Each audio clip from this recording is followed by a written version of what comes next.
do vereador licenciado Raul Jugman.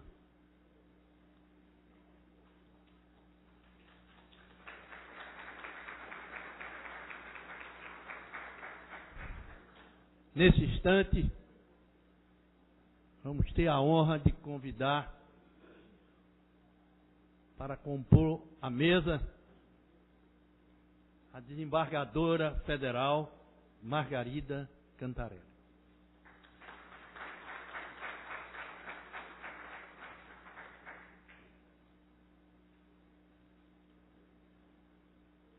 Tenho a honra de convidar o deputado federal Raul Jugman.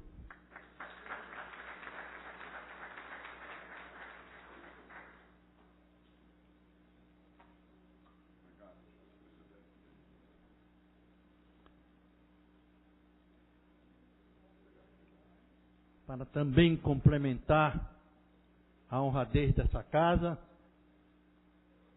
gostaríamos de convidar o senhor Jacques Rebebuim, representante a ONG Civitatis.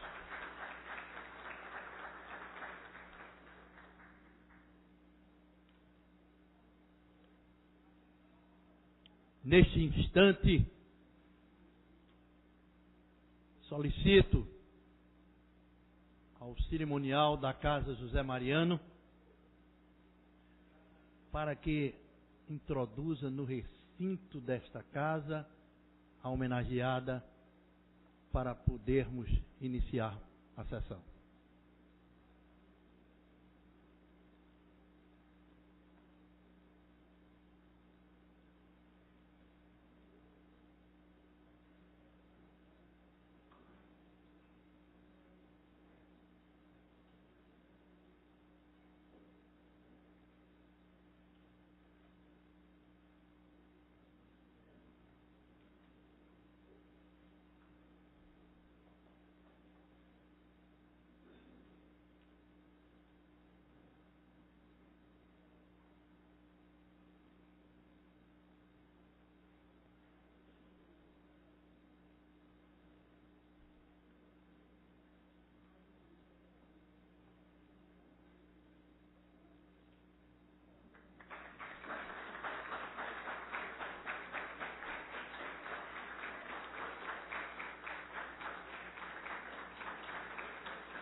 Eu peço a todos para que fiquemos todos de pé para ouvir a execução do hino nacional.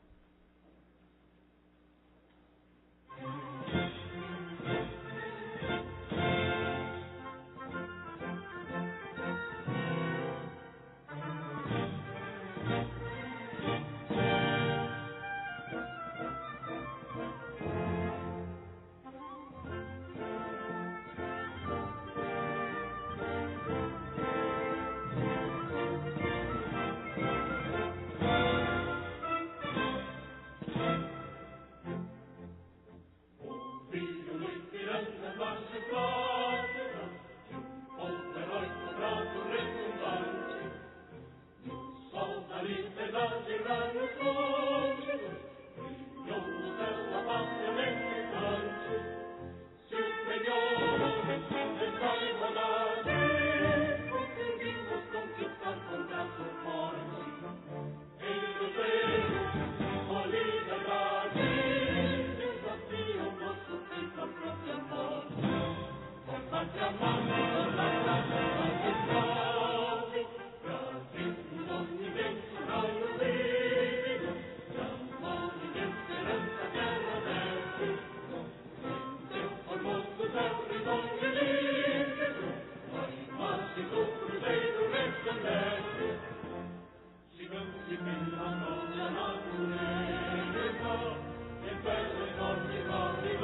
meus senhores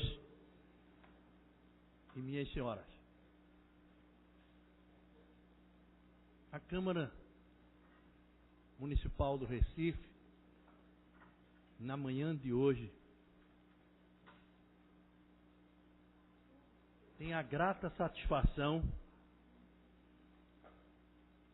de homenagear, dando o título de cidadã do Recife, a uma pessoa de uma magnitude incalculável. E o autor desta proposição foi o vereador Raul Jungmann. Evidentemente que ele ocupa hoje a Câmara Maior, mas eu quebro o protocolo. E quebro com toda a honra,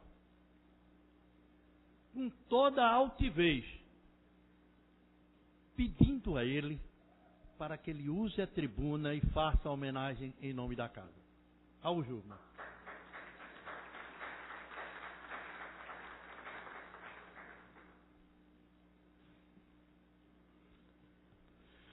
Senhor presidente Vicente André Gomes, a quem agradeço a honra e o privilégio extra-regimental que Vossa Excelência me atribui de saudar aqui a nossa nova cidadã do Recife, a Luzilá,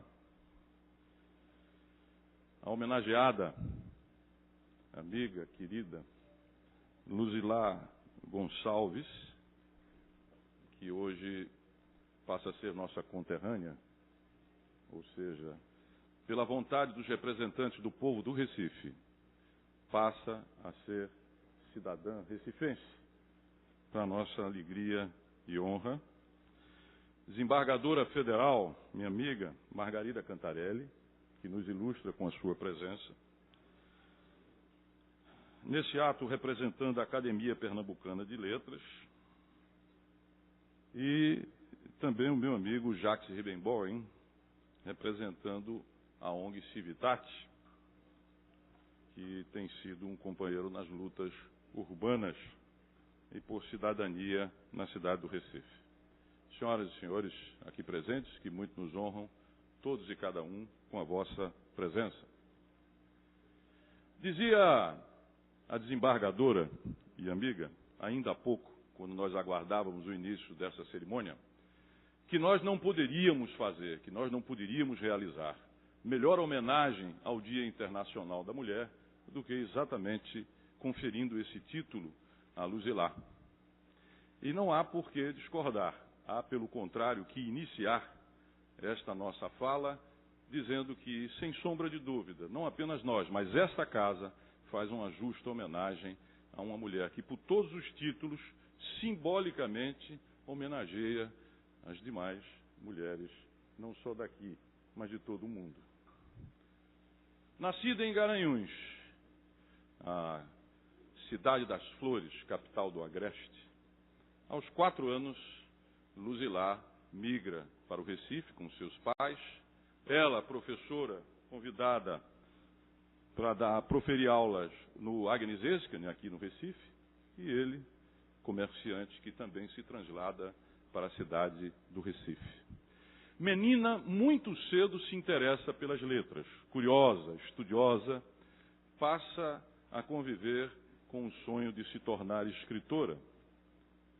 Aos 24 anos de idade, Luzilá conquista, ganha uma bolsa de estudos para a França. E aí iniciará uma relação permanente, contínua e profunda com o país francês. Não é isso, Luzilá? E lá ela faz estudos, se especializa em cultura, em língua, em civilização francesa, chega a fazer, inclusive, um curso de especialização em língua e literatura francesa na Sorbonne e depois alcança o doutorado na Universidade de Paris 7. Portanto, uma longa estada que inclusive a leva a contrair lá matrimônio com um francês, não é? Seria inevitável, né, Luzilá? Tanto tempo em França. E é lá também que ela vai ter o seu primeiro filho, o Jean Christophe. É interessante como tudo na vida de Luzilá tem uma espécie de duplo entre a realidade e a literatura, entre a vida e as letras, entre a ficção e a realidade. Jean Christophe é uma homenagem a um personagem de Romain Rolland, que foi um grande ensaísta, escritor francês, pacifista também, ganhador do Prêmio Nobel de 1915, que escreve um livro de um músico, de um alemão na Primeira Guerra, e vivendo as contradições, não é? Ele pacifista que era, naquele período em que tinha-se a conflagração da Primeira Grande Guerra na Europa. Jean Christophe, imaginem vocês nesses tempos hoje de internet, de posts curtos, né, de meia dúzia de línguas, presidente, tem 10 tomos. 10 tomos. O livro tem 10 tomos. E é aquilo que os alemães chamam de Bildungsroman, ou seja, é exatamente um romance de formação. É a trajetória de um personagem, do berço até a morte, até o túmulo, e mostrando as contradições e a maturidade com a qual ele vai, pouco a pouco, evoluindo ao longo de toda a sua vida.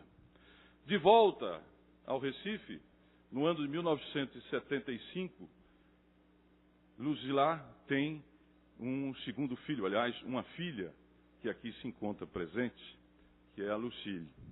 E também em Lucile, viu, me permita, andei encontrando algumas pegadas da literatura. Sim, porque a senhora deve conhecer Amandine Lucile Dupin, que é exatamente o nome real do pseudônimo de Georges Sand, grande publicista, romancista e precursora do feminismo, que era no século XIX e início do século XX. Interessante notar que quando ela tem a segunda filha, a Lucile, coincide com a grande cheia de 1975, não é isso? Então os deuses, com os seus desígnios, não é? Com os seus mistérios, nos deram do lado um profundo, não é? Um profundo e inesquecível momento, que foi a cheia de 1975, mas também nos trouxe a flor, a beleza, a graça de Lucile, que eu tive o prazer de ser até bem recentemente minha chefe de gabinete e amiga amada e querida para todo e sempre. O terceiro filho, que é exatamente o Laurent, cadê ele? Está por aqui? É o terceiro e último da prole. E, efetivamente, ao longo de todo esse período e mais além, Luzilá vai galgando postos ao longo da sua carreira acadêmica, aonde ela se torna sucessivamente professora do Departamento de Letras da Universidade Federal de Pernambuco, depois coordenadora do programa de pós-graduação em letras, ainda na Universidade Federal de Pernambuco, professora dos cursos de especialização em literatura brasileira e cultura pernambucana, professora de língua e literatura francesa na Alliance Française de Recife, professora de língua e literatura brasileira no Centro de Estudos Brasileiros da Embaixada do Brasil. Ela tem uma passagem logo depois que volta da França, antes de retornar, né? Ela vai e se torna professora de língua em Buenos Aires, né? E segue como consultora do CNPq, presidente do Instituto Arqueológico, Histórico e Geográfico de Pernambuco, membro do Conselho Editorial da CEP, a nossa casa editora de Pernambuco, colaboradora do Diário de Pernambuco e membro da Academia Pernambucana de Letras. Esses são alguns dos momentos da vida acadêmica, de publicista, de literata da Luzilá. Que eu conversava ainda há pouco com o Vicente, não é, Vicente?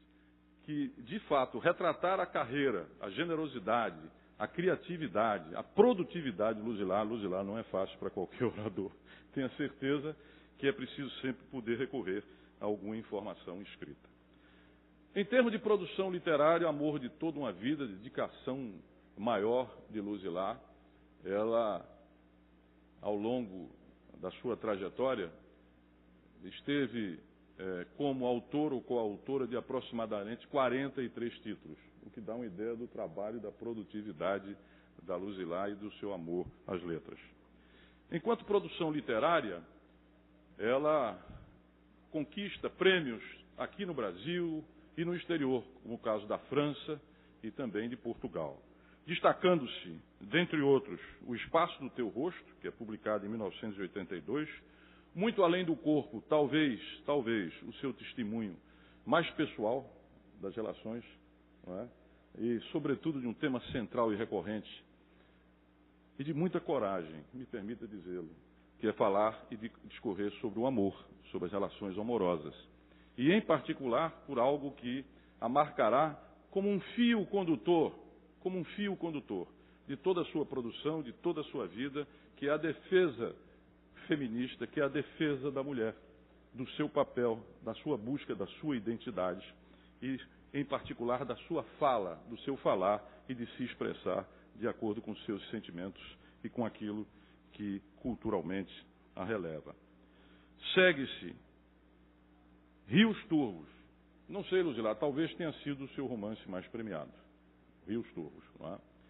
Esse livro é uma ficção histórica, não é, por assim dizer, que retrata as relações entre Bento Teixeira, que era um cristão novo, um judeu que escondia e procurava omitir a sua condição, sobre uma colônia portuguesa, sobretudo durante o período da chamada Contra-Reforma, não é, onde nós tínhamos exatamente o Santo Ofício a cuidar das almas impuras, como era o caso, por exemplo, de judeus e assim por diante, que se casa com uma mulher extraordinária, que é a Filipa Raposo. Filipa Raposo, que era ela também uma mulher extremamente avançada para a época, que era escritora, enquanto que o Bento Teixeira, autor da Prosopopeia, esse sim, ele tinha, digamos assim, o desejo de sê-lo também, mas não tinha a qualidade, não tinha a expressividade que tinha Filipa Raposo. O que vai levar a um desenlace trágico, quando Bento assassina a Filipa por achar que ela o traíra, e ele próprio termina a vida tendo que prestar contas ao Santo Ofício, fazendo todas as tribulações decorrentes do reconhecimento da sua condição judia e assim por diante. Voltar a Palermo é um livro que se passa em Buenos Aires, não é? No tempo frágil das horas, Deixa aí meu povo e, por fim, Pedaços, crônicas escritas pela Luzilá e Iluminata. Além disso, na sua produção literária, Luzilá também tem biografias. E dentre elas, uma particularmente, em que pese o sucesso das demais e o reconhecimento, que é uma biografia sobre Lô Andréa Salomé. Também essa é uma escritora, um ensaísta, uma publicista e feminista do século XIX, que nasce na Rússia, mas culturalmente se torna alemã. O nome original dela, Louise von Andreas. Ou era Sophie? Louise Andreas. Grato. E esta é uma mulher precursora, em larga medida, do que hoje modernamente chamamos de feminismo. E acho eu, talvez ousadamente, que grande influência da nossa Clarice Lispector em termos de linguagem, em termos de expressão.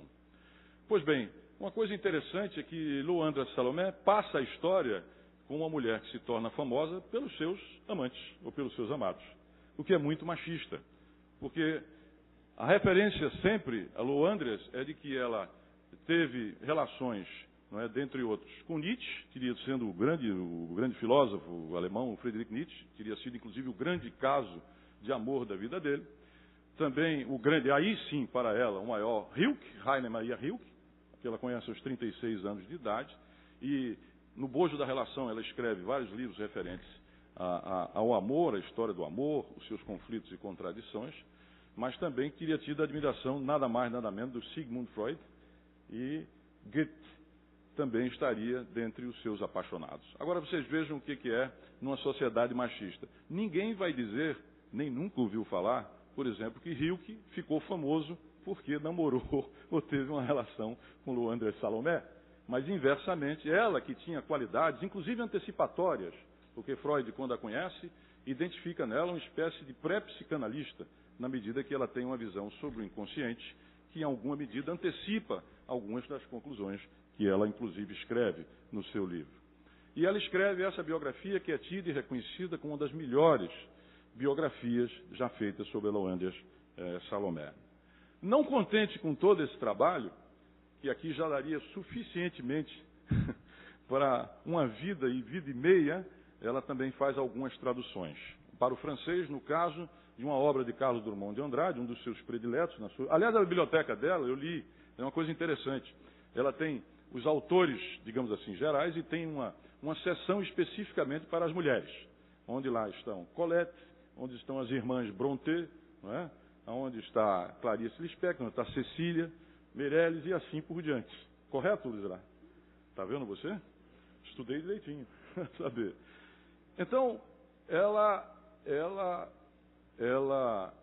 tem essa característica, como eu disse, e esse fio condutor, e vai fazer traduções também muito premiadas e reconhecidas, no caso de um belíssimo poema, A Máquina do Mundo, que é um poema, se eu não me engano, dos anos 60, de Carlos Drummond de Andrade, e vai traduzir também um poema seminal do Ferreira Goulart, que é Dentro da Noite Veloz. Tá? Bom, isso tudo já seria mais do que suficiente para ilustrar e garantir, sem sombra de dúvida, um lugar, não é, da maior importância do Luzilá no panorama cultural, histórico-cultural pernambucano. Mas é preciso também falar de outras facetas da Luzilá. Uma delas é, reitero, ao longo do tempo, ao longo da sua história, preocupação com a questão da mulher, com o seu lugar, com a sua identidade, com a cultura, com a sua fala. Não é? Tanto dentro das suas obras como dentro do seu fazer, ela se torna especialista em poetisas pernambucanas, edita livros sobre poesia de mulheres pernambucanas no século no século XIX, faz biografias, inclusive, de mulheres deputadas e parlamentares que representam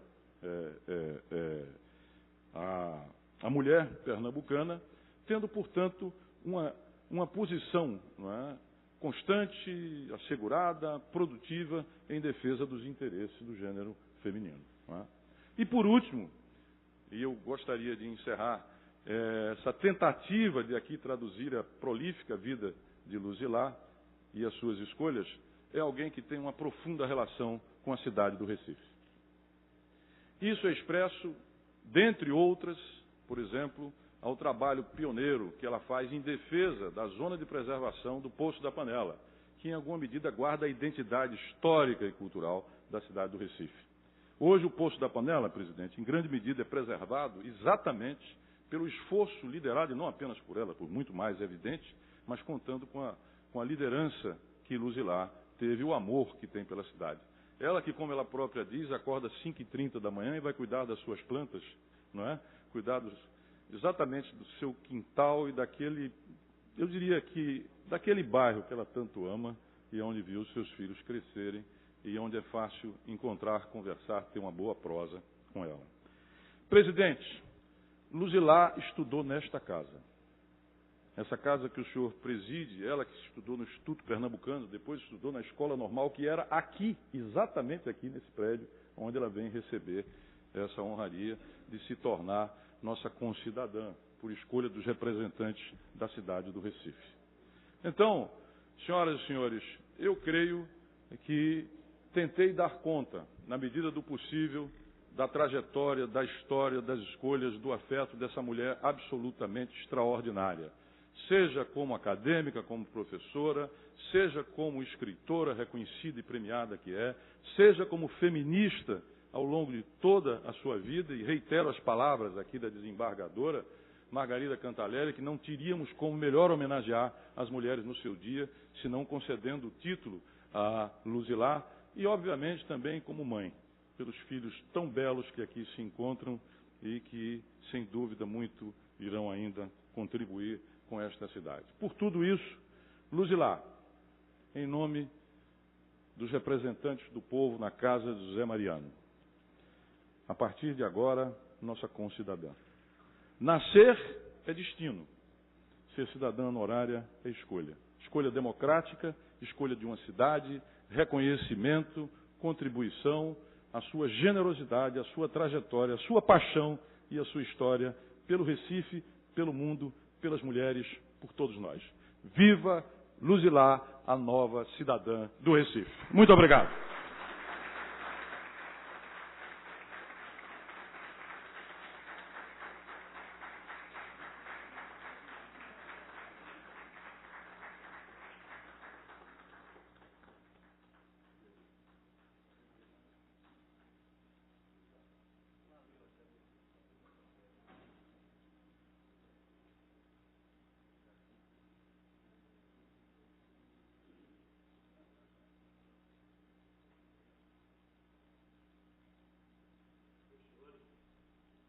Minhas senhoras,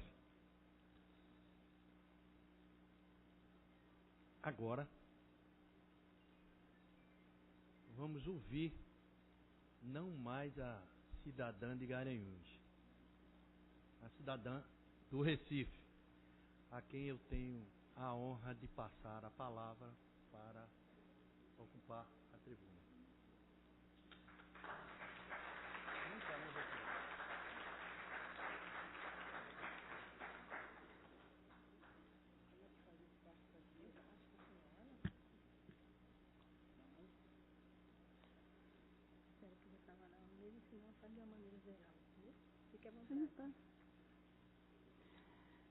Bom, de vez em quando, no meio da vida, acontecem fatos únicos que deixam a todos nós perplexos e surpresos e cheios de questionamentos.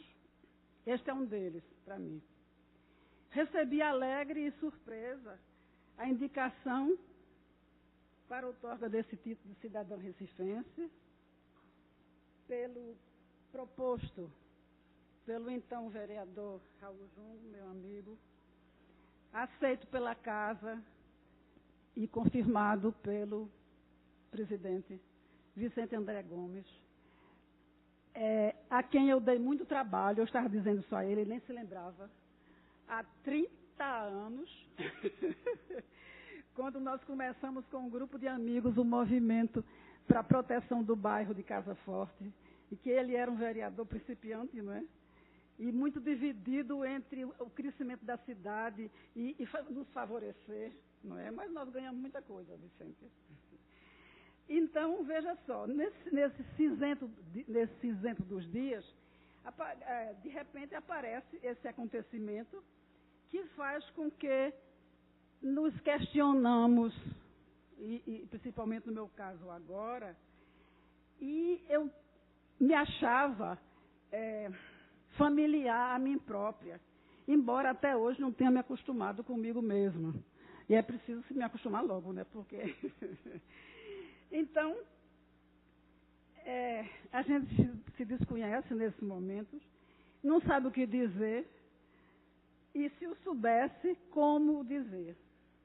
Falei de surpresa e perplexidade, e logo veio uma pergunta: por que eu?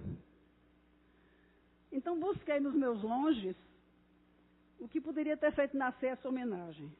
Me foi pedido um currículo, e eu tive que consultar de novo esse bendito currículo. E nessas páginas desse documento que de vez em quando me pedem, e pedem a nós, que tanto solicita e incomoda, eu verifiquei, o Raul já resumiu quase, que muitas coisas ao longo dos anos se acostumaram, se acumularam, e tentaram formar um perfil de uma pesquisadora, de uma escritora, de uma professora, mas finalmente uma mulher como tantas outras. E eu digo isso sem sombra de falsa modéstia ou menosprezo pelo que eu fiz e sou e que continuo fazendo. Uma mulher igual a centenas de outras mulheres, que neste país, que ainda se busca e não se encontrou, levam adiante um projeto de vida em meio à desordem dos dias, em meio à esperança dos dias, em meio a uma multidão de acontecimentos de ordem política ou social, de ordem literária, em meio a tantos rostos queridos e desconhecidos com os quais a gente é obrigado a viver, a conviver, a aceitar ou rejeitar.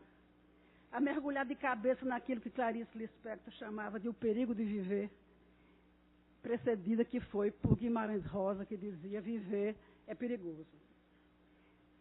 Isso tudo exige de nós posicionamentos críticos ou afetivos e fazem de nós um indivíduo político. E eu uso essa palavra tão descreditada no sentido que Aristóteles a empregava, política, a vida na polis, na cidade. O que faz de nós cidadãos, cidadãs, responsáveis por nosso crescimento e pelo crescimento do país. Bom, o currículo que eu consultei, que vocês consultaram, de fato, diz muito pouco do que sou. Não diz meu amor pelas flores, pelas plantas, pelos bichos, pelo mar, pelo silêncio. E, claro, não diz meu amor por aqueles que me fazem, me fizeram, meus filhos, minhas irmãs, minha mãe e meu pai, que já não estão mais aqui, que me ensinaram a alegria de viver, que me ensinaram a felicidade, que me ensinaram Deus.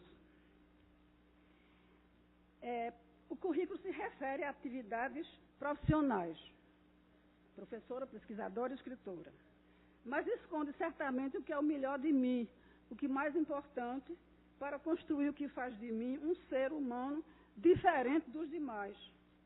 Alguém que for lançado no mundo sem ter sido consultado. E que vai deixar o mundo também sem que ele peça sua opinião, infelizmente. De fato, quando viemos ao mundo, já muita coisa está traçada em nossa vida. Determinada por antecedência. E não podemos escapar essas coisas. Por exemplo, nascemos num país e não em outro. Na organizada Suíça, ou no desmantelado Brasil, ou em países que lutam desesperadamente para se organizar em nação, sujeitos a revoltas, revoluções, guerras, que determinam o jeito de viver e de ser. E viemos ao mundo no seio de uma família tal. Nessa família e não em outra. Antes mesmo de nosso nascimento, temos um sobrenome, um nome, ilustre ou humilde. Essa família de sobrenome Souza, Silva, Gonçalves, nos impinge um nome do qual somos escravos. Quando alguém nos chama, nos voltamos e respondemos, escravos. Se nos chamamos Silva, Souza e não Orleans e Bragança, não importa, um nome nos foi dado. Em seguida, somos obrigados a viver segundo o que Althusser chamou de AIE, aparelhos ideológicos do Estado. A escola, a religião e outras coisas. A escola nos modela e, na maioria das vezes, tolhe nossa capacidade de imaginar, de criar, de sonhar. Faz de nós ovelhinhas que devem ser vigiadas, orientadas a não sair do rebanho. Então, nos confirmamos sexualmente. Somos meninos ou meninas. Outras coisas. Levados a nos comportar segundo aquilo que já em casa nos havia sido determinado. Brincamos de boneco ou de futebol. Imitamos as imagens do pai e da mãe. Em seguida, os rapazes servem o exército. Enquanto as moças ajudam nos trabalhos caseiros, aprendem a cuidar de uma casa, em vez de refazer o que sua mãe e sua avó fizeram. Tarefas que milhões de mulheres exerceram através de séculos na história da humanidade. Escolhemos uma religião que, quando vivida com relação direta e íntima com Deus, não importa qual, pode ser elemento de individuação, de autoconhecimento, de união pessoal e íntima com o Eterno, mas pode ser também algo alienante, todos o sabemos. E vem o momento de escolher uma profissão, o que fará de nós indivíduos úteis à nação, bem comportados, eficientes, iguais. Mas acontece que esse indivíduo que eu sou, que vocês são, domados pela sociedade, pelos aparelhos ideológicos e preparados para desempenhar papéis, a não discordar de algum modo do que lhes foi traçado, esse indivíduo é, entretanto, único e irrepetível. Vivemos só uma vez. E aí lembra o Hilke, uma única vez e jamais outra. Somos únicos e essa vida que nos foi dada faz de nós seres irrevogáveis, com essa consciência de ser único, que não se fará uma segunda vez. Só uma vez na vida temos momentos como este, que estamos vivendo, eu e vocês. que pode acontecer raramente. Há momentos, por exemplo, quando na experiência religiosa se efetua um encontro íntimo, pessoal e intransferível com o Eterno. Ou nos momentos de amor, raros momentos, ai de nós, quando sentimos tocar a alma do outro, que é para nós descoberta de nossa própria essência. E aí lembro de novo a fala de Rilke: somos únicos, nunca seremos duas vezes, somos um para nós e um para o outro. Entretanto, além das experiências singulares, algo existe, que no meio ao cinzento dos dias acontece, como uma contribuição à construção de nós mesmos. E esse algo é, sem nenhuma dúvida, o encontro com a arte. Aquilo que levou alguém a um mergulho em seus longes, que quase nos obriga a dizer: eu sou assim, eu sinto assim. O espetáculo do mundo me conduz a ser deste modo e não de outro. Aquele momento que conduziu e levou o nosso milenar antepassado, o homem das cavernas, que perplexo, espantado, certamente maravilhado com a descoberta do mundo, inseriu imagens, cenas de sua vida nas paredes do fundo da caverna, onde se abrigava das feras, do frio, da chuva, que o levaram a rabiscar figuras, a desenhar pedaços do seu cotidiano para o exorcizar, torná-lo familiar, talvez para o interpretar.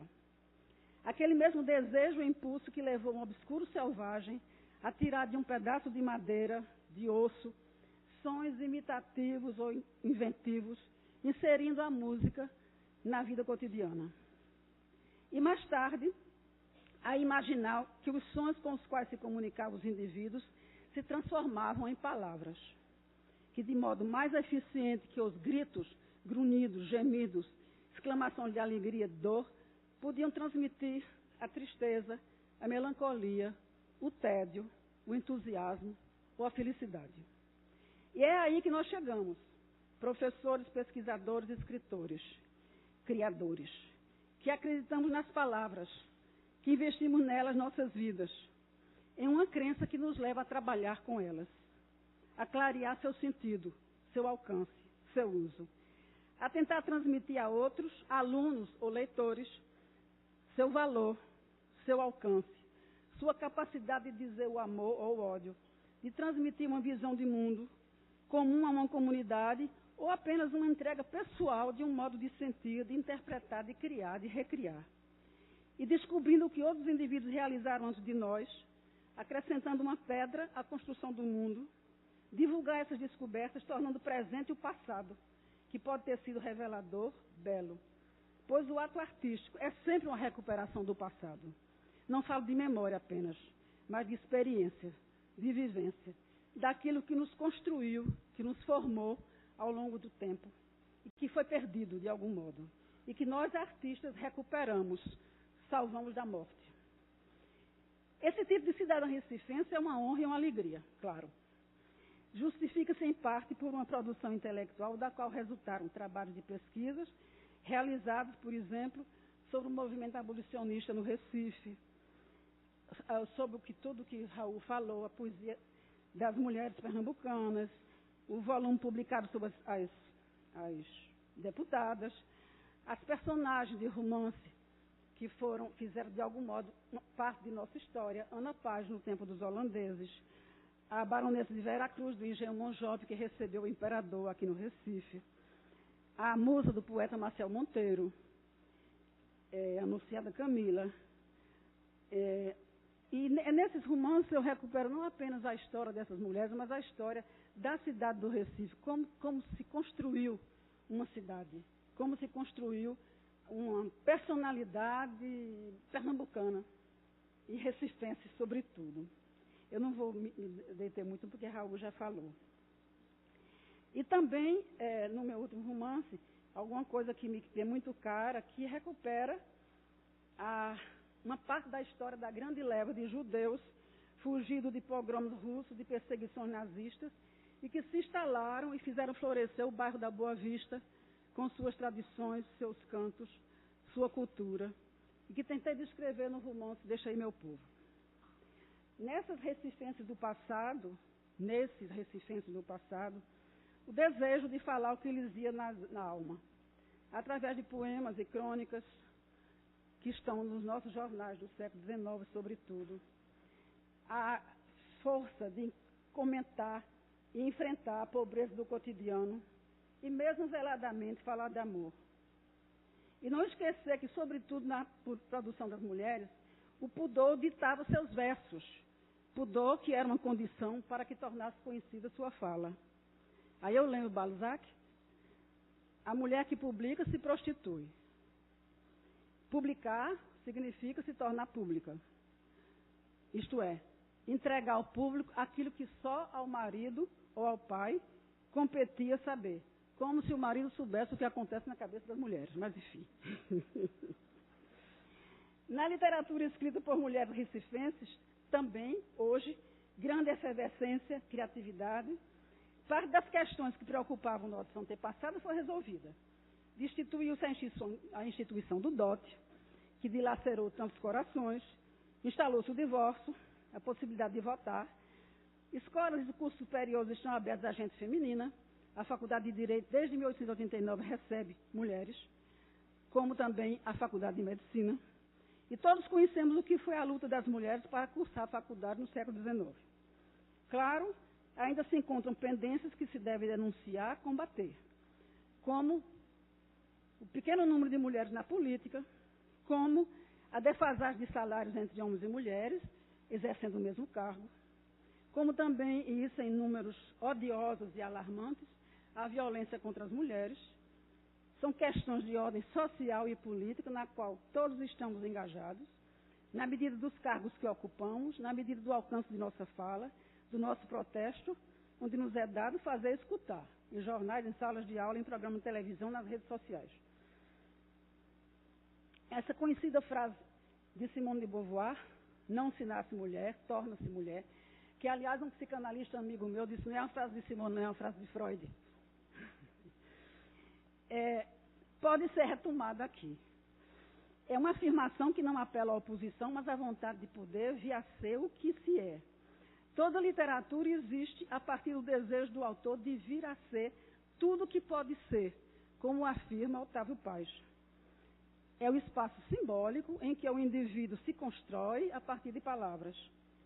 A literatura feita por mulheres, nesse sentido, é um espaço maior de individuação. Mas voltemos ao Recife, ao meu amor por essa cidade. E refaça a frase de Simone, não nasci recifense, me tornei recifense. E agora, mais ainda. A menina de Garanhuns continuará amando para sempre a garoa daquela cidade, do Colégio 15 de Novembro, onde minha mãe ensinou, a loja no centro de comércio, ainda com sua fachada de azulejos, onde meu pai trabalhou, o perfume de eucalipto no Parque Euclides Dourado e nos jardins do Tavares Correia. Aí um detalhe, junto do sanatório Tavares Correia havia a casa onde eu nasci e que o pessoal do Tavares Correia derrubou para fazer o jardim. E eu cobrei isso de Paulinho Tavares.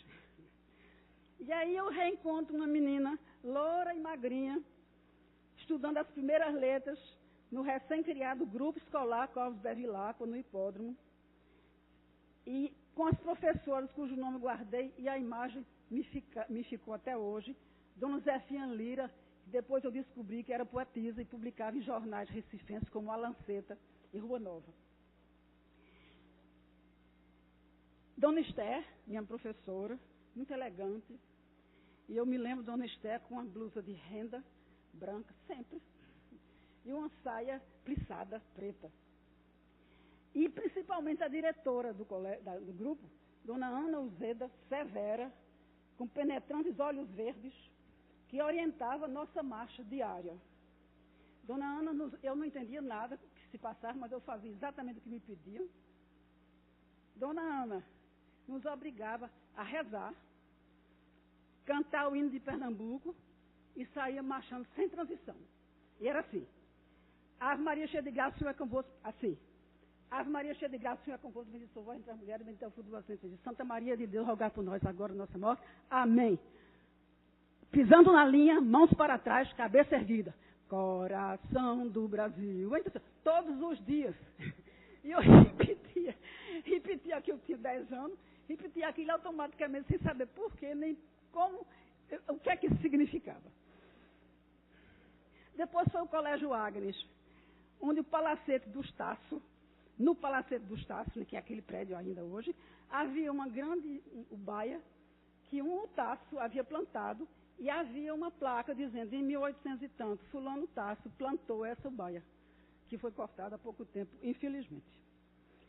Bom, entre Campo Grande, que era uma arrabal de longe, onde morávamos, e o Colégio Agnes, havia apenas um transporte, o bonde, que passava pontualmente às 6h20. Se a gente perdesse, tinha que ir a pé. Que era preciso chegar no colégio às 7 horas. Era nesse bonde que mais tarde, de vez em quando, minha mãe levava a gente para passear. Nem descia do bonde. Tomava o bonde e voltava para ver o Jardim dos Ricos, com as roseiras cobiçadas por Clarice Lispector. E as ruas elegantes, como a Rua Nova, onde havia a loja Sloper. E uma sorveteria onde sempre alguém tocava piano. E aquelas ruas pacadas e arborizadas com seus casarões, com nomes poéticos. Rua da Saudade, Rua das Ninfas, Rua da Aurora, que depois Manuel Bandeira cantaria. Depois veio a Escola Normal, aqui. Instituto de Educação.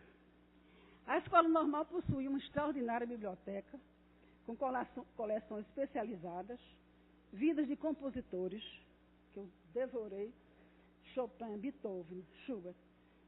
Havia a história das grandes óperas. Funcionava numa sala escura na frente do prédio aqui. A sala escura, e havia um bibliotecário que mais tarde se tornou minha amiga, que detestava quando a gente vinha tirar livros. Vocês me atrapalham. Mas a gente atrapalhava. A Escola Normal foi destinada a formar professoras primárias. Aí possuía, eu estava tentando me situar, mas não dá mais para situar, né?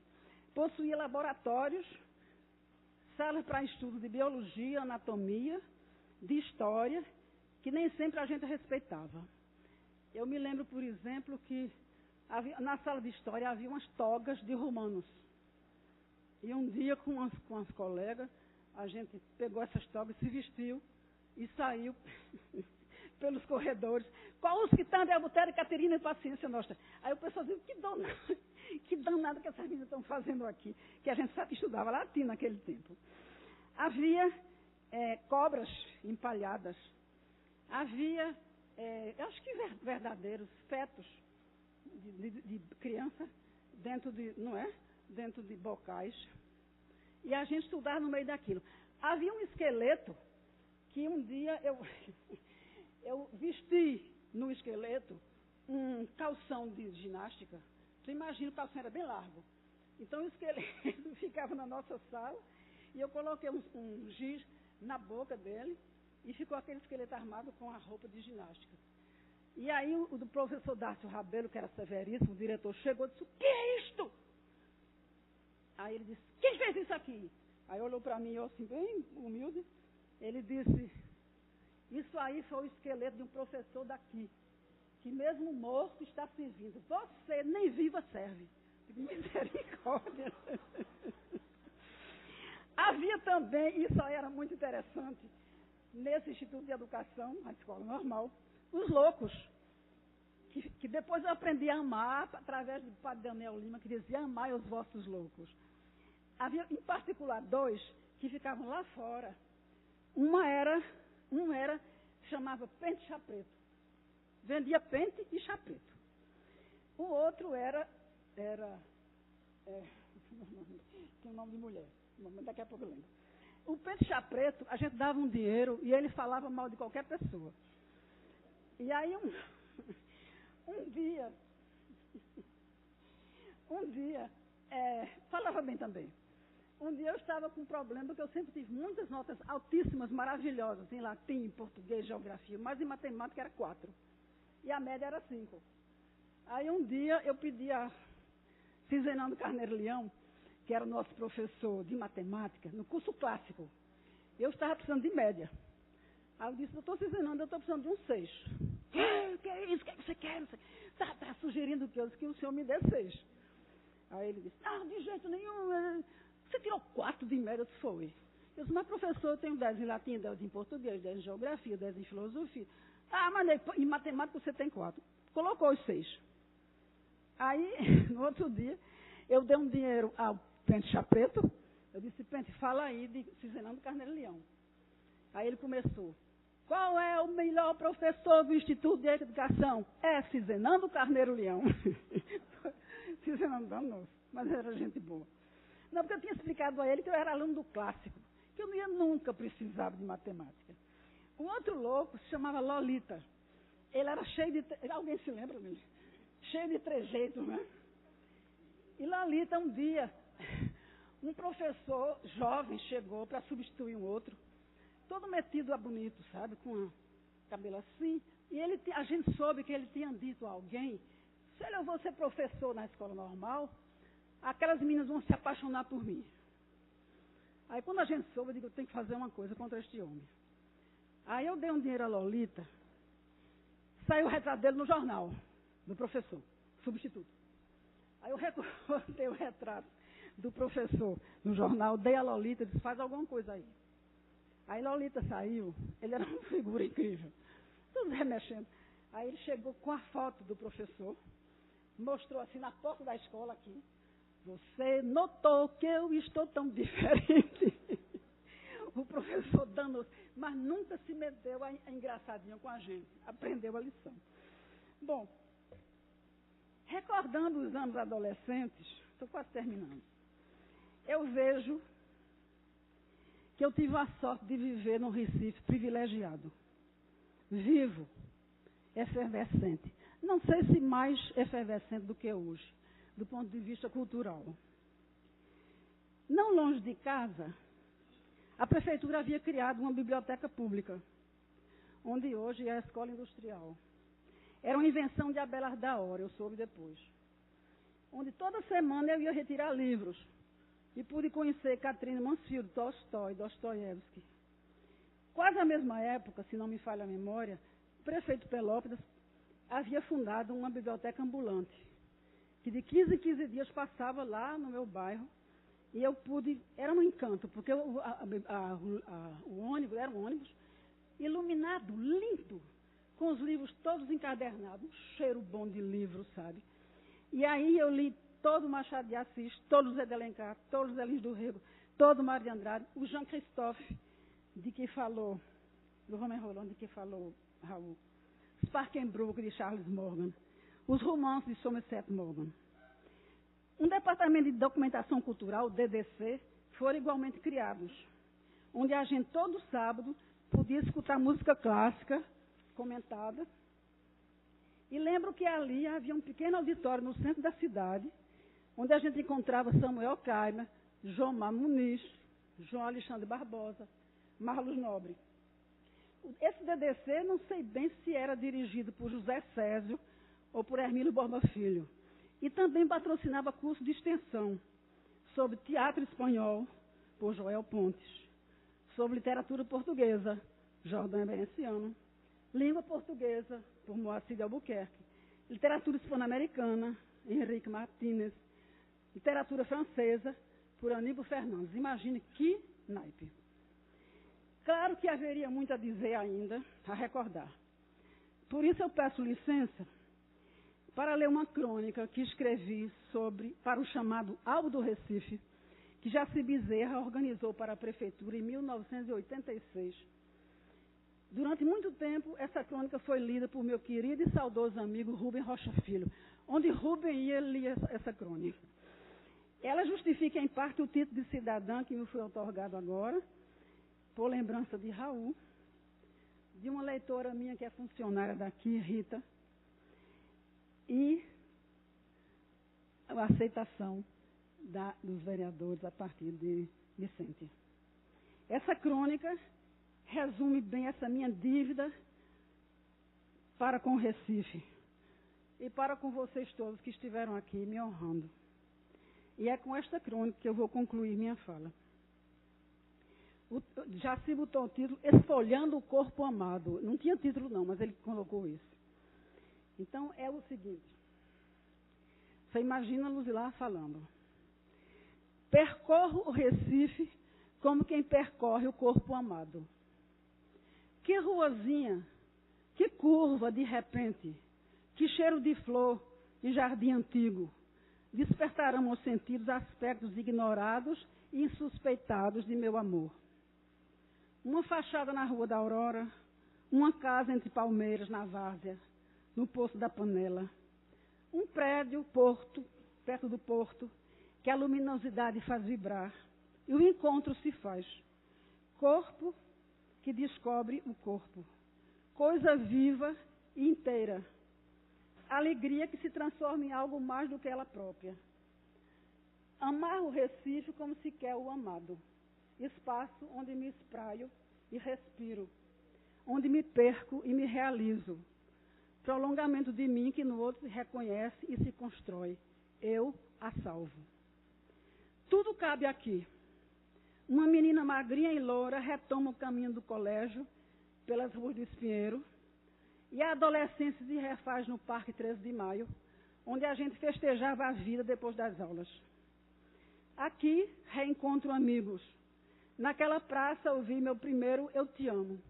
Naquele cais chorei o amor adolescente desesperadamente perdido, o Capibaribe por testemunha.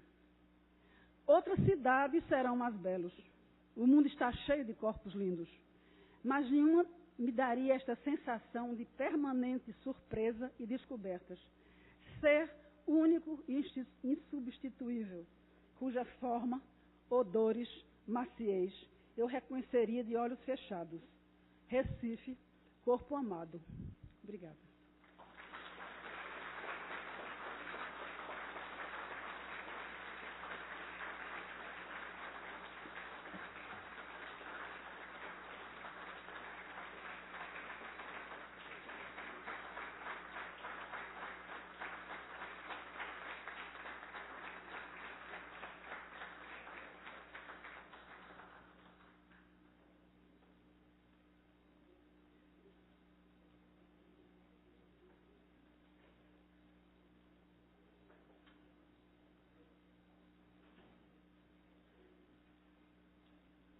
Meus senhores e minhas senhoras, convido o vereador e atual deputado federal para que conclua esta homenagem, entregando o diploma da cidadania do Recife ao homenageado.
Meus senhores e minhas senhoras,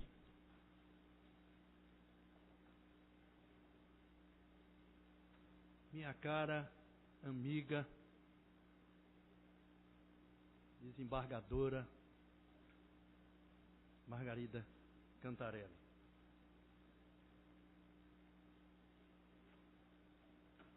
meu caro Jacques Rebebuim,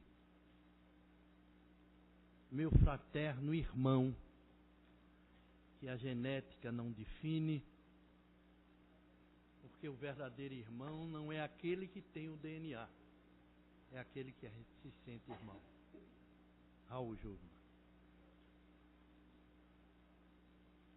Essa manhã é maravilhosa. Esta casa tem registrado ilustres pessoas que têm sido escolhidas a dedo para receber a homenagem, seja da medalha José Mariano, seja da cidadania do Recife. E isto nos dá orgulho. Me sinto orgulhoso. Não é a vaidade, mas sim o sentimento de presidir uma sessão na condição de presidente de pessoas ilustres. E sem dúvida, essa manhã, Rosilar, é algo diferente. Augusto dos Anjos, numa poesia sobre a dor, ele falava da lágrima sentida. Às vezes, uma lágrima sentida. E muito bem disse, às vezes, uma lágrima sentida. Porque não é todos os momentos que a gente sente o sentimento da lágrima pura. Mas essa manhã de hoje é diferente. Nós sentimos o prazer de não deixar você terminar o seu discurso. Cada fala, cada sentimento da sua expressão, seja em Garanhuns, no Jardim dos Tavares, a escola normal, aqui onde hoje funciona a Casa José Mariano. A relação entre a poesia e o poeta é um fenômeno fora do normal. O poeta consegue fazer o que os normais não conseguem. É traduzir o sentimento do mundo na vida e traduzindo a expressão da pureza. Seu currículo, bem disse o meu irmão Raul Júlio, nós não podemos procurar na internet porque ele é muito longo. E a gente não consegue traduzir tudo. Nós assistimos o Jugman numa eloquência sentimental e não da forma literária, do sentimento profundo, sem ler um pedaço de papel, sem traduzir nenhuma gravura, expressar o sentimento e ainda brincar, dizendo: viu que eu estudei bem? Mas não se estuda isso.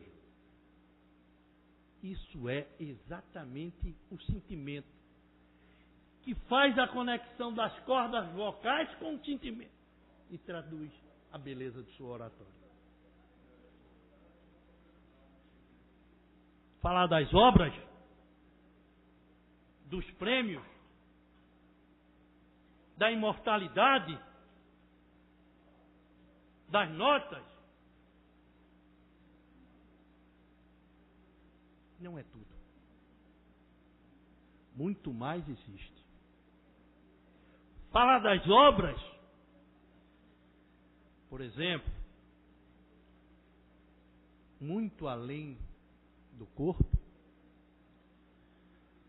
a antipoesia de Alberto Caim, os rios turvos, a garça mal ferida,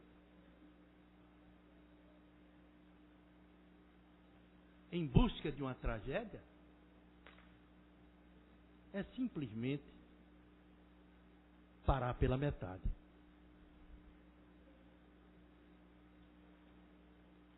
Por essa razão, que eu me sinto